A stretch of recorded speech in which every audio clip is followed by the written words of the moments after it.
నమస్తే welcome to our channel. TDP Janasena alliance తర్వాత మొదటిసారి ఏర్పాటు చేసినటువంటి జెండా సభ భారీగా విజయవంతమైంది.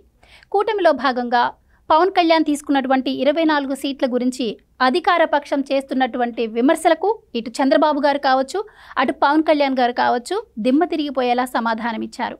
ఇక పవన్ కళ్యాణ్ ఫ్యాన్స్ అలాగే జనసేన కార్యకర్తలు ఇటు టీడీపీ కార్యకర్తల్లో ఉన్న అసంతృప్తిపై కూడా వాళ్ళకి ఫుల్ క్లారిటీ అయితే నిన్న వచ్చేసింది. ఈ సభ తర్వాత మరి వైసీపీ ఏం చేయబోతుంది, ఇప్పటిదాకా చేస్తున్నటువంటి విమర్శలకు వైసీపీ ఎలాంటి సమాధానం ఇచ్చింది, సో ఈ సభ గురించి అసలు ప్రజల్లో ఎలాంటి అభిప్రాయం ఉంది, సో ఈ వివరాలన్నీ తెలుసుకునే ప్రయత్నం చేద్దాం. మన ముందున్నారు కంటెంట్ రైటర్ అలాగే అనలిస్ట్ సుధీర్ కట్ట గారు. నమస్కారం అండి. నమస్తే మేడం. సో జనసేన అలాగే టీడీపీ అలయన్స్ తర్వాత భారీ బహిరంగ సభ ఏర్పాటు చేయడం జరిగింది. అసలు ఇప్పటికే వైసీపీ సిద్ధం పేరుతో చాలా సభలు పెట్టింది, కానీ టీడీపీ జనసేన పెట్టినటువంటి సభ ఇంత గ్రాండ్గా విజయవంతం అవటం ఫస్ట్ సభ అంటే జనాలు దీన్ని ఎలా స్వీకరించారు అనుకోవచ్చు మనం. నమస్తే అండి. ఇప్పుడు తెలుగుదేశం జనసేన పార్టీ ఫస్ట్ క్యాండిడేట్లను అనౌన్స్ చేశాక ఫస్ట్ మీటింగ్ మన తాడేపల్లిగూడెంలో మన 28వ తారీఖు నిన్న మీటింగ్ చెప్పారు. ఈ యొక్క మీటింగ్ యొక్క ముఖ్య ఉద్దేశం ఏంటంటే తెలుగుదేశం పార్టీ శ్రేణుల్లో కానీ జనసేన పార్టీ శ్రేణుల్లో కానీ ఎన్నుకున్న క్యాండిడేట్ల ద్వారా ఒక మనోధైర్యం, వైసీపీ సిద్ధమంటూ వచ్చింది, మనం యుద్ధం అంటూ బయలుదేరదామని చెప్పేసి మన సైనికుల్ని తయారు చేసుకోవడం కోసం ఫస్ట్ మీటింగ్ క్యాండిడేట్లను అనౌన్స్ చేశాక నిన్న సూపర్ సక్సెస్ అయింది మీటింగ్ అనేది. ఈ కొన్ని ఎమోషన్స్ క్యారీ అయ్యాయి. కొన్ని మనం విజయం సాధించడానికి మన కార్యకర్తల్లో కానీ నాయకుల్లో కానీ మనోధైర్యం నింపడం కోసం ఇరు పార్టీ నేతలు, అటు తెలుగుదేశం పార్టీ జాతీయ అధ్యక్షులు చంద్రబాబు నాయుడు గారు కానివ్వండి, అటు జనసేన పార్టీ అధ్యక్షులు పవన్ కళ్యాణ్ గారు కానివ్వండి, ముఖ్య నాయకులు కానివ్వండి, అటు నాదెళ్ల మనోహర్ గారు, ఇటు అచ్చెన్నాయుడు గారు, ఇక ప్రముఖులు అందరూ వచ్చారు. అక్కడ వాళ్ళు దిశానిర్దేశం అనమాట నాయకులకు. ఫస్ట్ మనం ఆ వైసీపీ పార్టీ అనేది యుద్ధానికి సిద్ధం అంటుంది కదా, మనం యుద్ధం అని రెడీ అయిపోయాం. ఇక్కడ ఉన్న పరిస్థితుల్లో ఇక్కడ వీళ్ళ యొక్క పార్టీ ఈ యొక్క మీటింగ్ ముఖ్య ఉద్దేశం ఏంటంటే ఇక్కడ వ్యక్తులు కాదు, పార్టీ ముఖ్యం. రాష్ట్ర ప్రయోజనాల కోసం వ్యక్తి ప్రయోజనాలు పక్కన పెట్టేసి పార్టీ యొక్క సిద్ధాంతాలను కానీ పార్టీ దిశా నిర్దేశాలు కూడా ఏంటి రాష్ట్ర ప్రయోజనాల కోసం. ఇప్పుడు కొన్ని సీట్లు తగ్గించుకోవటం తెలుగుదేశం కానివ్వండి, కుదింపులో జనసేన కానీ, ఎందుకంటే ప్రతి ఒక్కళ్ళు కూడా ఇక్కడ ఏంటంటే వ్యక్తి ప్రయోజనాలు చాలామంది చూసుకుంటారు రాజకీయాల్లో, కానీ ఇక్కడ ఏంటంటే సాక్రిఫైస్ చేయాల్సిన అవసరం ఉంటుంది.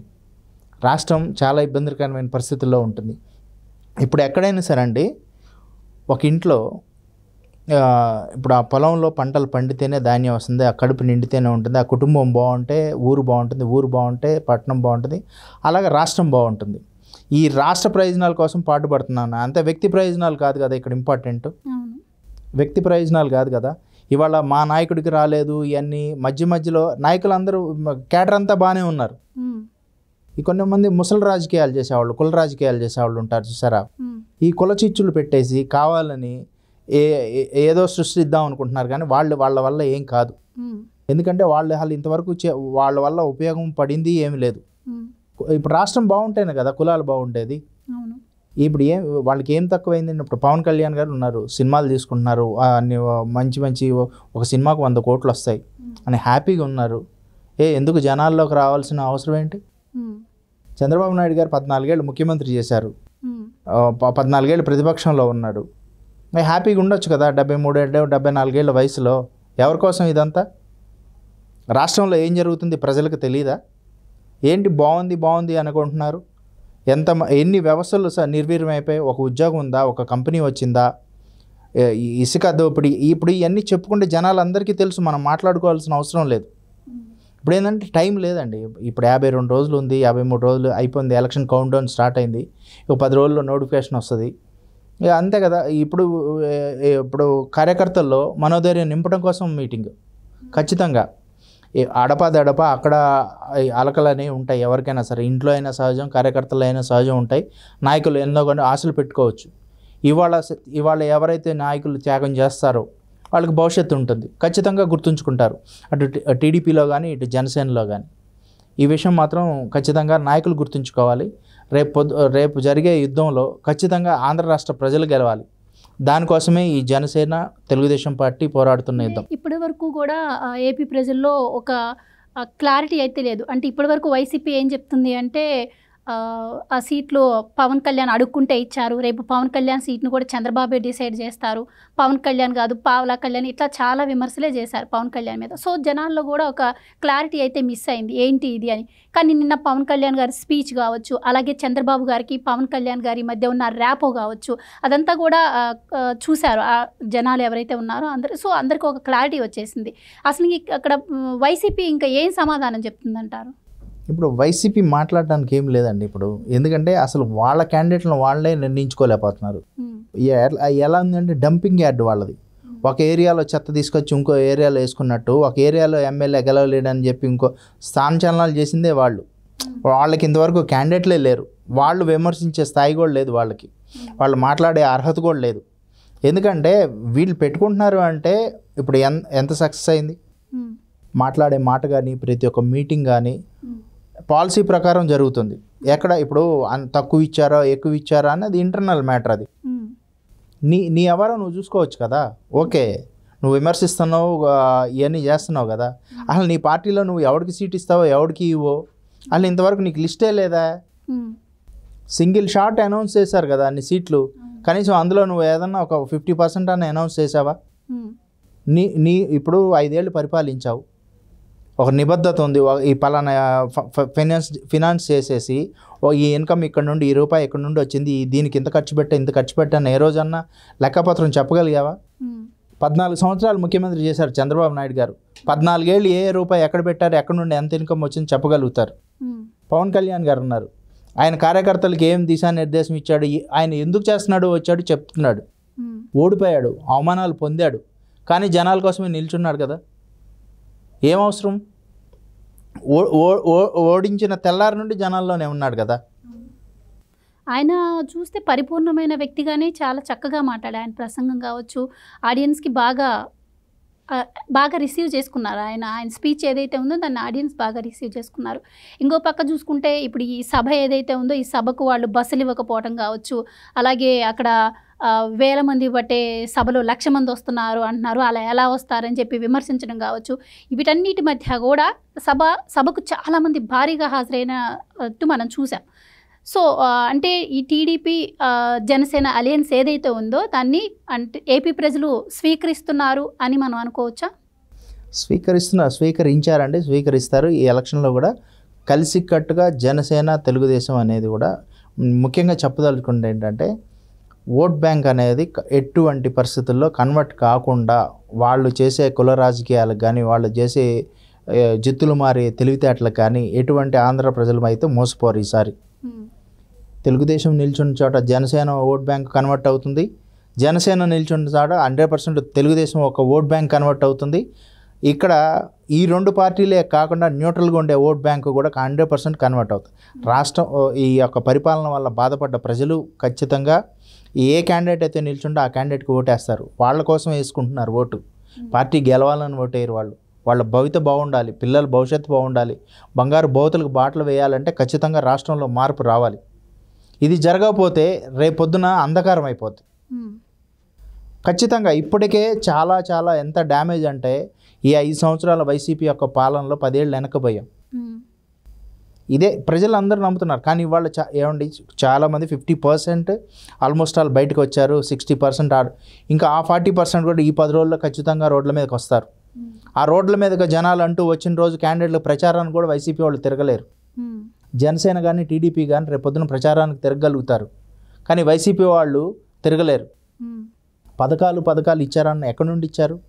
ఒకవేళ ఈవెందో తెలుగుదేశం కానీ జనసేన కానీ ఇక్కడున్న పక్క రాష్ట్రాల్లో ఉన్న కాంగ్రెస్ కానీ బీజేపీ కానీ ఎక్కడైనా సరే ఎవరు డబ్బులు ఇచ్చినా రాష్ట్ర ఖజానా నుండో కేంద్ర ఖజానా నుండి డబ్బులు తీసి ఇవ్వాలి.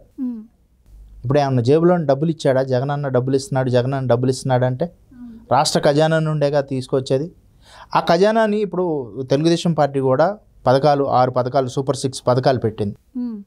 ఇప్పుడు చంద్రబాబు నాయుడు గారైనా రెవెన్యూ సృష్టించగలుగుతారు, రూపాయి తీసుకురాగలుగుతారు, రూపాయి సృష్టించగలుగుతారు, ఇవ్వగలుగుతారు. కానీ ఈ జగన్మోహన్ రెడ్డి గారికి అది లేదే. ఒక కంపెనీ తెచ్చింది లేదు, ఒక రూపాయి సృష్టించింది లేదు కదా. గుడి ఆస్తులు అమ్ముకోవటం, రాష్ట్రంలో ఆస్తులు అమ్ముకోవటం, పెన్షన్. కానీ ఆయన ఏం చెప్తున్నారు, చంద్రబాబు 650 పేజీలతో మేనిఫెస్టో ఇచ్చారు, ఒకడు కూడా నెరవేర్చలేకపోయారు. మేము ఇవ్వగలిగే అన్నీ 2 పేజీలతో మేనిఫెస్టో ఇచ్చాం, దాంట్లో 99% అన్నీ అమలు చేశామని ఆయన చెప్తున్నారు. జగన్మోహన్ రెడ్డి గారు 133 మేనిఫెస్టోలో 133 హామీలు ఇచ్చాడు. 133లో ఒక్క పథకమే ఏది, ఒక పథకమే 0.5%, అది కూడా అందులో అక్కడ ముసలి కురువృద్ధుడు ఉన్నాడు, ఆయన వల్ల ఆ పథకం కొంచెం కొద్ది గొప్ప ఇంప్లిమెంట్ చేశాడు. అది తప్ప ఈయనంటూ సొంతగా చేసింది ఏం లేదు. ఈయన ఈ 5 సంవత్సరాల్లో చేసిందల్లా ఏంటంటే ఇసుక మీద, లిక్కర్ మీద, ఎర్రచందనం మీద, గంజాయి మీద, వీటన్నిటి మీద దోచుకోవటమే తప్ప అసలు అక్కడ బతికింది కూడా ఆ నలుగురు కాంట్రాక్టర్లకు ఇచ్చాడు, కొద్ది గొప్ప వాళ్ళు తప్ప. వైసీపీ నాయకులు కూడా బతికిందే లేదు. సర్పంచులు ఉన్నారు, వాళ్ళకేమో నిధులు ఏమన్నా ఇచ్చాడా? ఊర్లలో సర్పంచ్లే ఇవాళ చీకొట్టేటట్టున్నారు. కొద్ది గొప్ప సొంత జేబులో డబ్బులు ఖర్చు పెట్టి ఎలక్షన్లో రాజకీయం చేశారు వైసీపీ వాళ్ళు, నమ్ముకున్న వాళ్ళు దిక్కు దివానం లేక వాళ్ళకి ఎవరికి చెప్పుకోవాలో లేని పరిస్థితిలో ఉన్నారు. వాళ్ళు ఇప్పుడు ఖచ్చితంగా వాళ్ళని మీటింగ్ పెట్టుకోమనండి, ఓపెన్గా ఏమనుకుంటా వైసీపీ వాళ్ళని మీటింగ్ పెట్టుకోమనండి. వాళ్ళకే సమాధానం చెప్పలేరు. ఇక వాళ్ళకి విమర్శించే ఇవేందో తెలుగుదేశాన్ని కానీ జనసేనని కానీ వైసీపీకి విమర్శించే హక్కే లేదు. రాబోయే ఎన్నికల్లో గెలవడం కోసం వైసీపీ శతవిధాల ప్రయత్నాలు చేస్తుంది. ఒక పక్క మతాలను రెచ్చగొడుతూ ప్రసంగాలు చేస్తూ, మరో పక్క తాయిలాలు పంచుతూ ఇప్పటికే.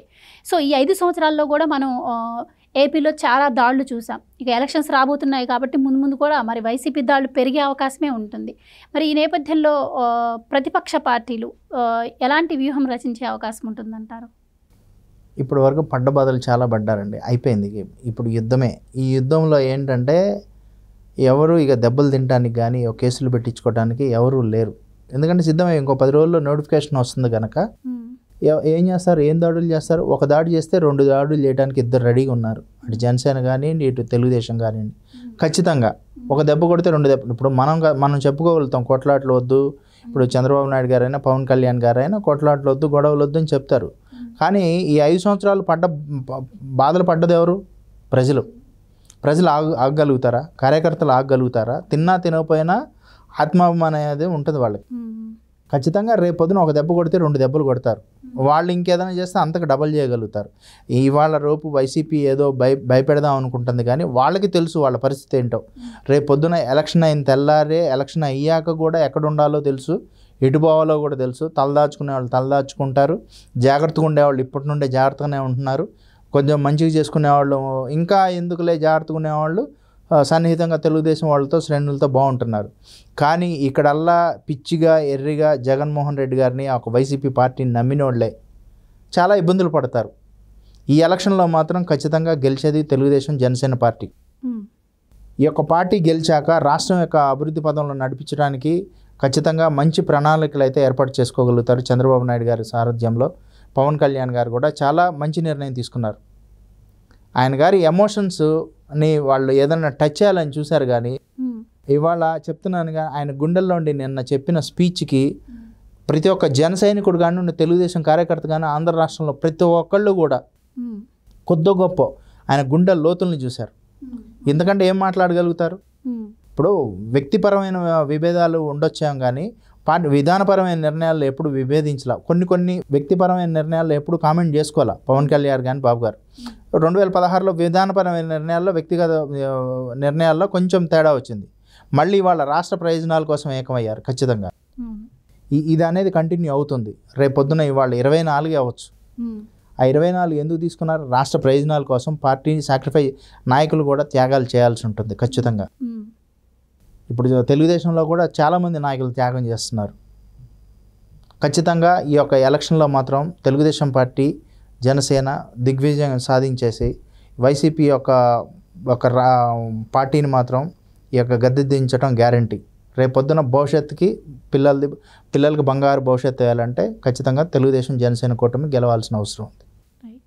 రాబోయే ఎన్నికల కోసం వైసీపీ ఎన్ని ప్రతి వ్యూహాలు రచించినా, ఎన్నిసార్లు సిద్ధమైనా రాబోయేది టీడీపీ అలాగే జనసేన కూటమి అంటున్నారు సుధీర్ గట్ట.